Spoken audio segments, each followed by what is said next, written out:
Hello everyone and welcome to Sinful Gaming. I hope you're all doing well, I hope you're all staying safe, and most of all, I hope you're all fighting that war against the grey. Today's video we're going to talk getting started with Warhammer Age of Sigmar Warcry, and today we're going to take a look at the Flesh Eater Courts. In this video we're going to talk about how the Flesh Eater Courts work on the tabletop in Warcry. We'll then take a look at a couple of models we reckon you should grab first to start your Flesh Eater Courts warband with. We'll then look at some other units that we can use to expand upon those couple of initial purchases, and finally finish off the video with a little sample warband of 1000 renown for you to use as some inspiration when creating your own Flesh Eater Courts warband. Now, before we get started, it should be said that the Warcry core rules, and indeed the rules for this warband and plenty of others, are free to download from warhammercommunity.com.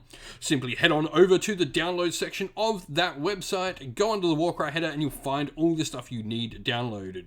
You can find the Flesh Eater Courts in the Bringers of Death PDF. Now, Flesh Eater Courts themselves, they are a super aggressive force. Nearly every one of their abilities does damage or gives attacks, or really bonuses your offense. They do have a decent movement and have some great access to some really deadly flying units as well.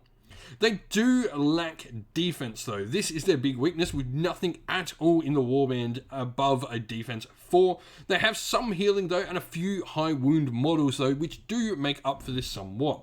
They've got a cool reaction as well, which allows a fighter targeted by a melee attack to subtract 1 from the attacker's next attack action that targets them.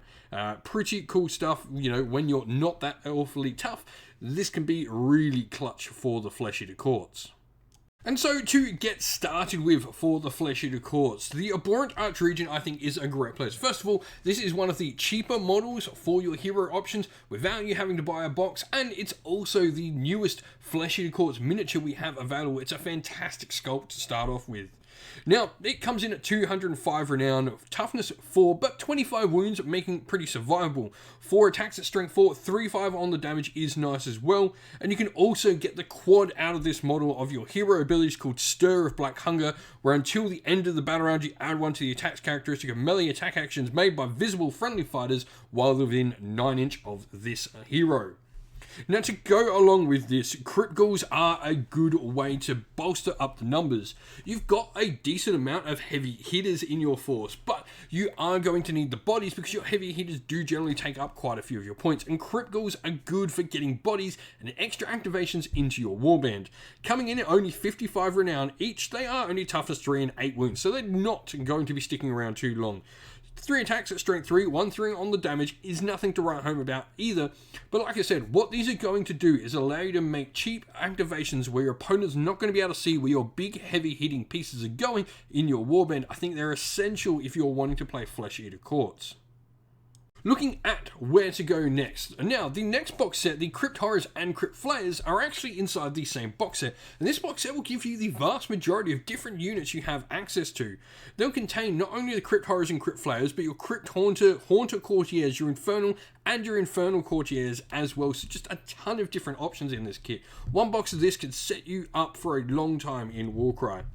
Now, you've got the option. First of all, your Crypt Horrors. They are going to be 4 attacks at strength 4, 2-4 on the damage, toughness 4 and 28 wounds, so pretty solid there. You're then also going to get the cool ability, which is going to be Chosen of the King. Now, this is available to all different variations of the Crypt Horrors, so the Crypt Haunter and the Crypt Haunter Courtier as well. This, for a double, a fighter can use this ability only if they're within 6 inch of a visible friendly fighter with the Flesh Eater Courts faction rune mark and both the hero and Berserker rune mark. Now, this goes for the Abhorrent Ghoul King and the Abhorrent Archregent we've already talked about. Until the end of this fighter's activation, you add 2 to the attacks characteristic of melee attack action made by this fighter. This is a really cool bodyguard model for your other heroes for your Flesh Eater Courts. Now, the Crypt Flayers, on the other hand, they've got the Fly rune mark, so that is definitely something going for them with a nice big 10-inch move. 32 wounds on something like the Crypt Infernal, or 28 again on the base of the troop. They've also got the Triple 4 Death Screen, where you roll a dice for each visible enemy fighter within 8 inch of them. On a roll of 5, you allocate a damage point, or on the roll of a 6, you allocate a number of damage points equal to the value of this ability. Now, talking of big, heavy-hitting pieces, we have the Varghulf Courtier. 35 wounds on this thing, toughness 4, 3 attacks at strength 5, 3/5 on the damage. It can fly as well, and it's also got the Terrifying Frenzy triple. We just flat out add 3 to its attack actions for any attack for the next melee attack action made by this fighter. This activation, boosting that up to 6 attacks with 3/5 on its damage. It can really be a horrifying piece to face. Lastly, we have the Abhorrent Ghoul King. This has the same rune mark and so can use Stir of Black Hunger. It is much cheaper than our Abhorrent Archregent, though it does drop down to 2/4 on the damage instead of 3/5, and also goes 5 wounds down, only at 20 wounds. So if you are looking for a cheaper alternative to that Abhorrent Archregent, this is definitely an option for you. And so here we have our sample Warband. We've got the Abhorrent Archregent. Now this model is going to be our champion. Normally I do suggest always having your strongest piece as your champion. However, for me, the Abhorrent Archregent is going to be a little bit more reserved. He's more of a buff piece. While we're wanting to get our Varghulf Courtier certainly right into our opponent's lines, he's going to probably die in most games if our opponent successfully targets him. Meanwhile, the Abhorrent Archregent is going to have that Crypt Haunter near him for some additional protection, working in tandem with that model. The Varghulf Courtier is going to be much more solo action model, able to sort of go take the fight to the enemy by itself.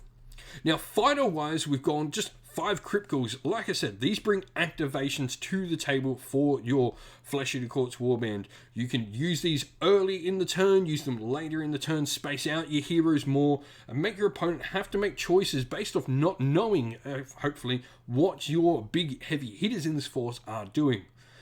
990 renown spent out of 1,000. There's not much more you can really change for 1,000. Like I said, if you want to grab some extra points, you could certainly go for that Ghoul King instead of the Archregent.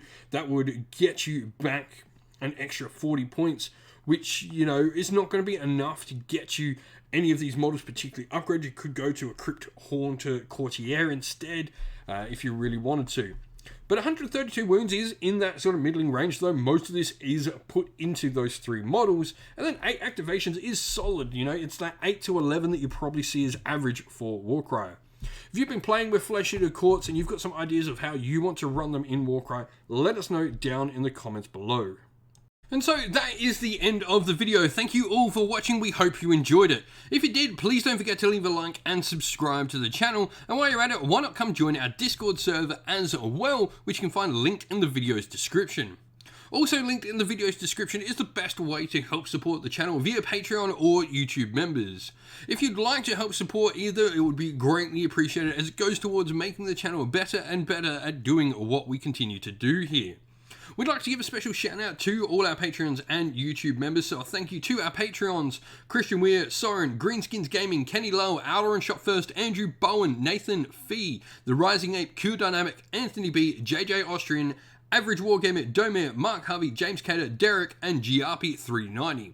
And also a shout out to our YouTube members: Green Roots Gaming, Kenton Young, Ronya, Lock Lorick, The Johnny84, David Ellsworth, Wolfric Nick, Broken Chef, Ariana Edwards, Revenar, Pink Nico Fire, Robin Mankiller, Monty's Tabletop, Terrain, and John Castle. Lastly, a special shout out to all the people who help support the channel via sponsorship or via collaborations, and a special thanks as well to Lady Witchfox Art, who does all the amazing artwork you see on the channel. Thank you all for watching. Once again, everyone, stay safe, stay well, and most of all, keep fighting that war against the grey. Ciao for now.